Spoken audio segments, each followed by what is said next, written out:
lower densities, we've increased single family homes, we've increased commercial, we've put better design elements of where these things are located. We're using better infrastructure financing mechanisms to make sure that the infrastructure is preceding the development. It's because of the efforts of the South Hills folks, Panorama folks, the Rosecrest folks, all of these different landowners, the city council engaging really over years to finally get to this point where we could say, okay, we've got it all put together, let's do it.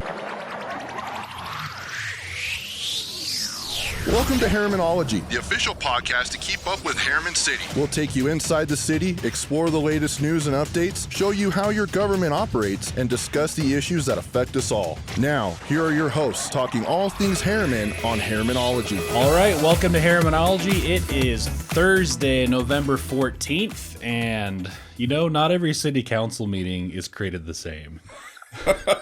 No, they're not. They're all important. Right. Otherwise, we wouldn't have them. Last night was both long and really important, really consequential. There's a lot going on. So we'll talk about some heavy that. lifting. Yeah. And we're only going to get to a few of the items, but they're in at least my mind, and I'm guessing in residents' minds, going to be the most important and impactful items. So some of the more consequential things that we've done in my time on the council. Yeah, for sure. So this is Councilmember Steve Shields. He covers District 4 in the City Council. John LaFollette, Communications Manager. How are you doing? Late night last night. Very late night. Maybe a little before 1 o'clock, something like that. We ended up. Yeah, lot to discuss last night. Let's start with a couple of work meeting items. First, let's talk about the athletic complex. And this is the first time the City Council's been able to talk about this publicly. Still very early in the process, but maybe what's a quick snapshot of what's happening, where we are, what the discussion was for that? I think this is the first time most people are hearing about this at all. Yeah, I would imagine so. A lot of these conversations start out as ideas, and they're discussed as concepts. And as they start to materialize into anything more than a concept, we start actually taking some kind of action to see if we can get to bring it to fruition.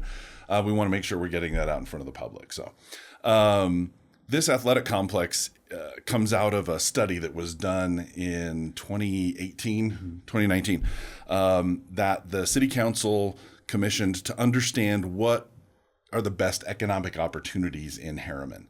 We're a little bit isolated. We're kind of a cul-de-sac. We don't have some of the major thoroughfares and intersections that some other communities have. And so the content of the businesses that we would attract have to be shaped a little differently. So one of the things this study really pointed out was highlighting the natural resources, the athletic components, the recreational opportunities that exist in and around Herriman. And that in order to best maximize our economic opportunities, we should capitalize on those things. So in the past couple of years, we've been able to do some really great things with trail connectivity. In cooperation with the county, we've been able to develop this NHTSA bike course and all of the off-road biking trails over in the southwest corner of where Olympia and U111 bends over there. Some great high school competitions and some things have gone out there. The RSL Academy, that's another type of thing. Well, this athletic complex is another consideration, or that philosophy of what we can do. And it is essentially a very large facility to be able to accommodate large tournaments. Soccer, lacrosse, rugby, all of those kinds of outdoor activities. There really isn't a place that has enough fields to host something like that. And so because of its size and because of its scope, it's far beyond anything the city could do on our own. So we are looking at some private and public partnerships. We're looking at how the county can help. To get the county's support, you have to be above a certain acreage and it has to be a certain size for it to be a regional type of facility. And so these conversations early on are considerations of how we can consolidate some disparate pieces of land that the city owns around the city and maybe bringing them all together into one cohesive piece that we could use for that. And so these initial conversations are would we consider trading this piece for that? And what might that look like? And would it be used for commercial or housing, and what kind of housing? And so all of those are very preliminary in the conversation at this point, but it is the first steps in getting to the athletic complex. Yeah, so we're talking about the city doesn't currently own a large enough chunk of land, but if you ever watched maybe the NBA trade deadline or Major League Baseball, multiple teams trading multiple players or cash or draft picks, whatever. Just put a sports analogy on it. This is kind of at this point a similar concept where multiple landowners, developers, the city all have pieces that they can kind of use to still make sure that everybody's needs are taken care of, but maybe work towards something. I think you might have put it a crown jewel, something that Herriman can really be proud of and be able to collect over time tourism tax and sales tax and really help build vibrancy in our community. So last night's discussion was about a memorandum of understanding, which is basically almost a pre-agreement, like, hey, these are the parameters we're starting with now to have discussions and hopefully eventually get to a finish line that works for everybody. Yeah. Far from finalized. But so there is some interest at this point between all these parties, and so we're not promising anything. We want that very, very clear.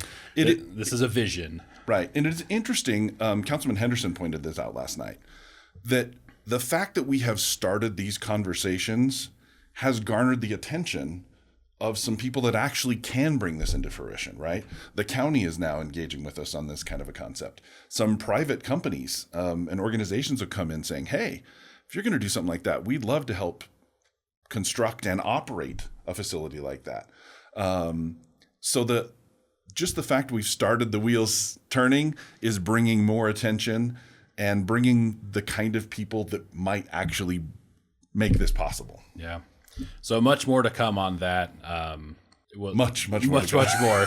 So there are no renderings. There are no public maps. There's nothing really to look at, but we wanted to make the public aware there's a major effort going on, and we'll see how it turns out. But so far, there's interest from multiple angles. Yeah. One other work meeting item, we talked about 6000 West Pioneer Street. I know this has been on Councilmember Henderson's radar forever. That road is it's small, and there is eventually going to be more traffic on it. It needs improvement. What was the update from last night on 6000 West? The city has a capital improvement plan where all of the road and capital projects for the entire city are listed, and then they're put in order of priority.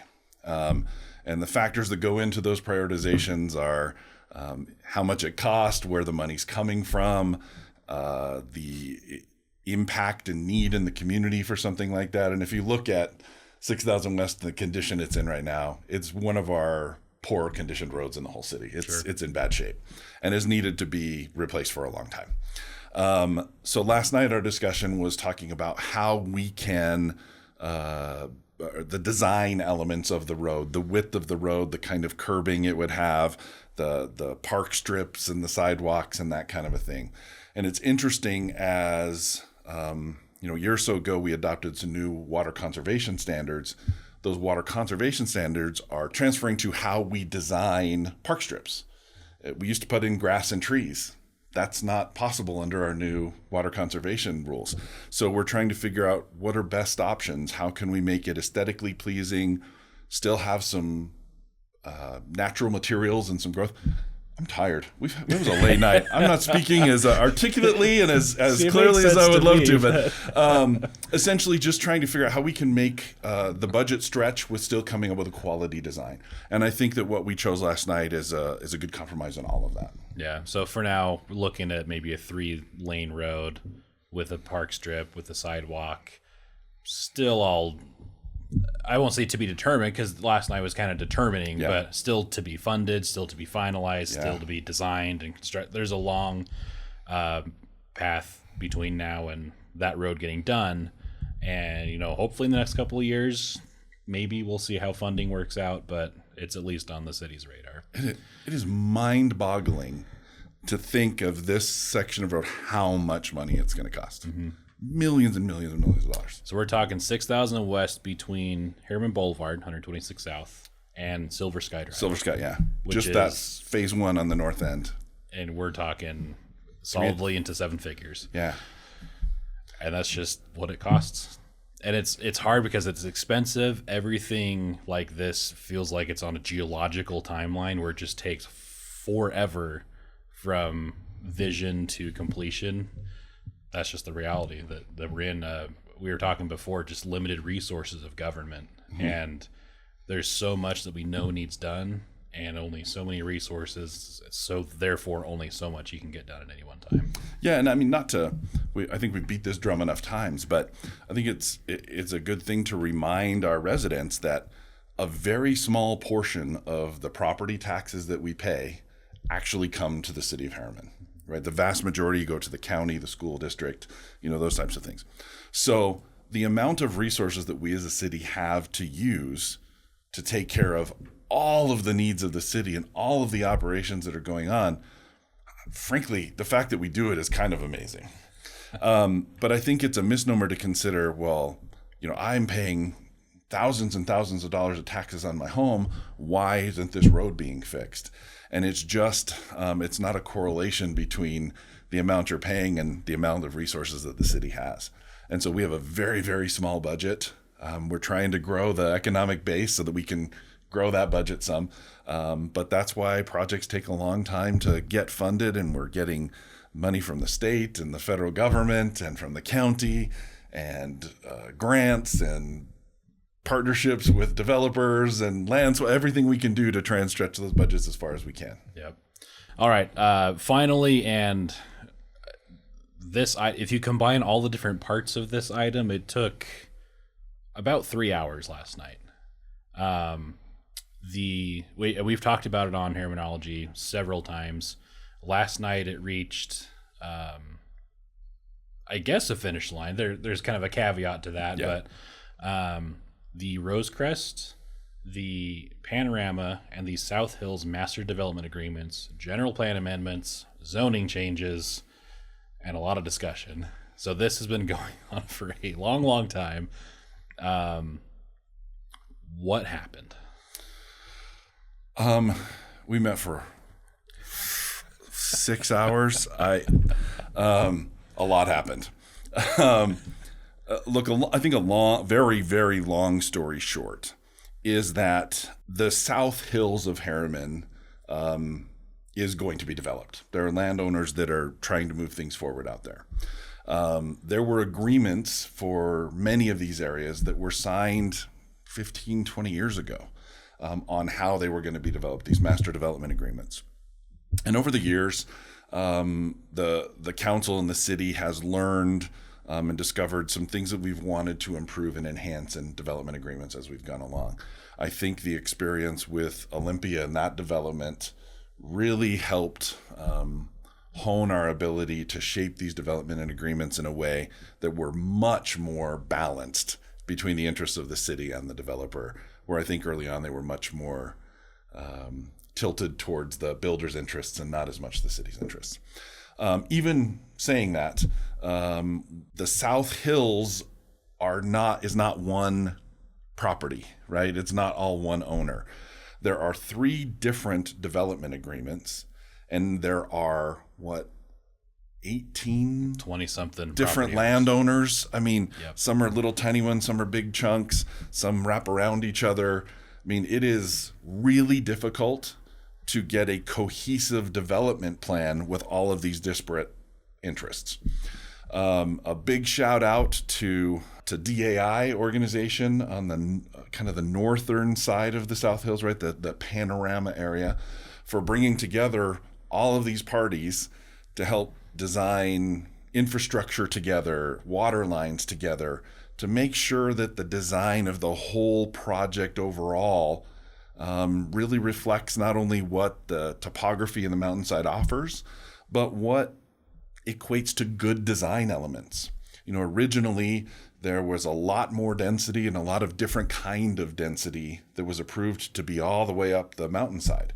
a lot more attached multifamily housing, much denser than I think the community at large would like to see on a mountainside. And I think what makes good design. You don't take high density and move it far away from transportation corridors. That's not a good plan. So as we engaged with these developers over the past few years, we've been looking to enhance that plan.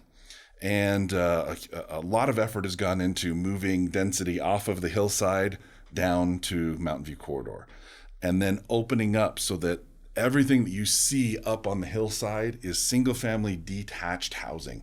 A lot of different sizes of housing in different market segments, but all single family detached housing up the mountainside, which is a remarkable enhancement from where it was. We've been able to put together a cohesive plan between Panorama and the South Hills area, and kind of take what was left of Rosecrest and incorporate it in all of that. And then utilizing some newer tools that we have for funding infrastructure, we're actually going to see this go forward in a way that other projects in the city haven't ever done before, which is going to include the completion of roads before the houses go in.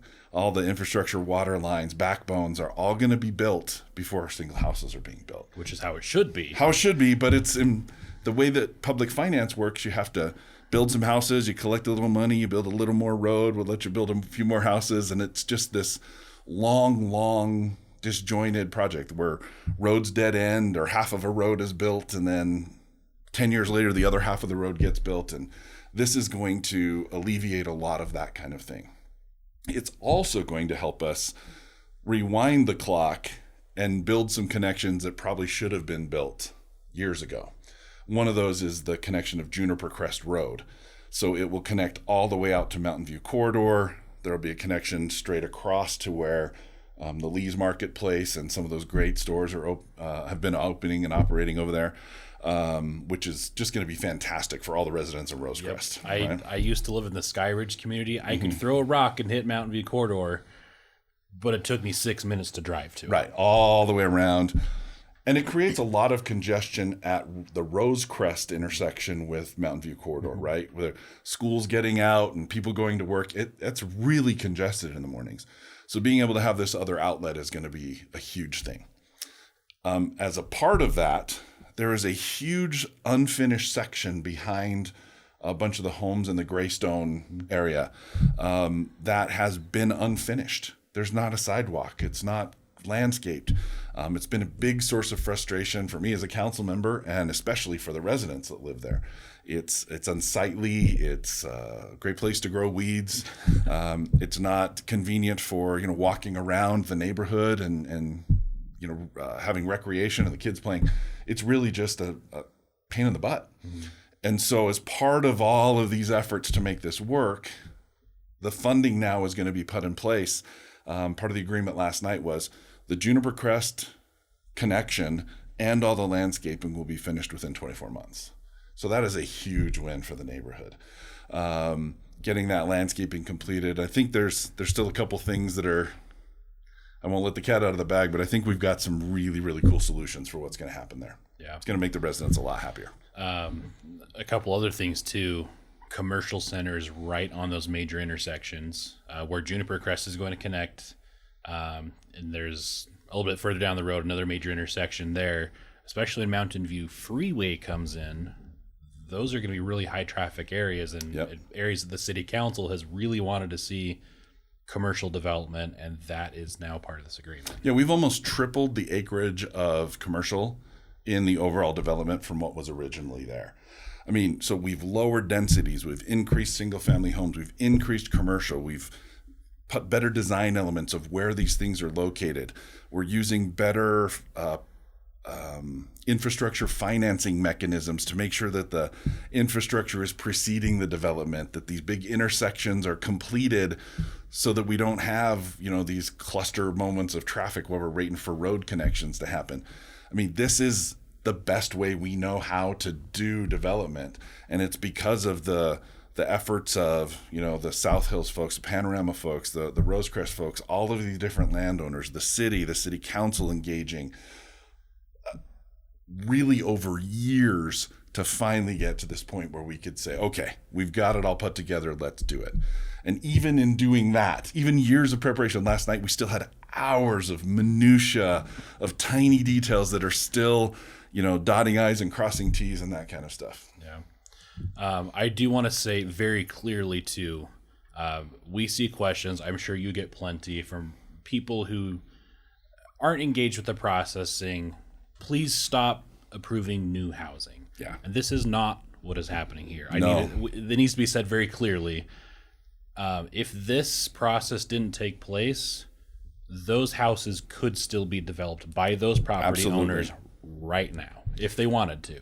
Yeah, at 4.5 units an acre. With no legal ability for the city to stop it. Not at all. Because those agreements were approved 20 years ago, right? What this is doing is turning a less desirable agreement into what I think is a real win-win, right? I think it still preserves the developer's rights to move forward with building homes, right? That's primarily what they want to do. But to go from 4.5 units an acre of attached multifamily to now below 3.6 units an acre with mostly single family detached housing, that's a seismic shift in the makeup of the development there. We're going to have every kind, between the South Hills and Panorama, we're going to have every kind of housing property you can imagine. Apartments, townhouses, condos, multifamily, single family, big single family, estate, luxury things. High-end things like the Soleil lofts, very aesthetically, cool and interesting properties. Beautiful houses with these amazing views over the valley. I really think that South Mountain is going to become one of the most desirable communities in the Western United States over the next 10, 12 years. Yeah. It's going to be amazing.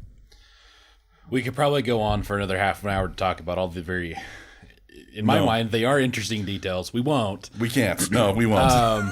Herrimanology usually is 10 to 15 minutes. This one is quite a bit longer, but I think we feel it's important to get this information out there very clearly, because last night's meeting was especially with this South Hillside discussion, all these agreements, was a very consequential meeting. Right.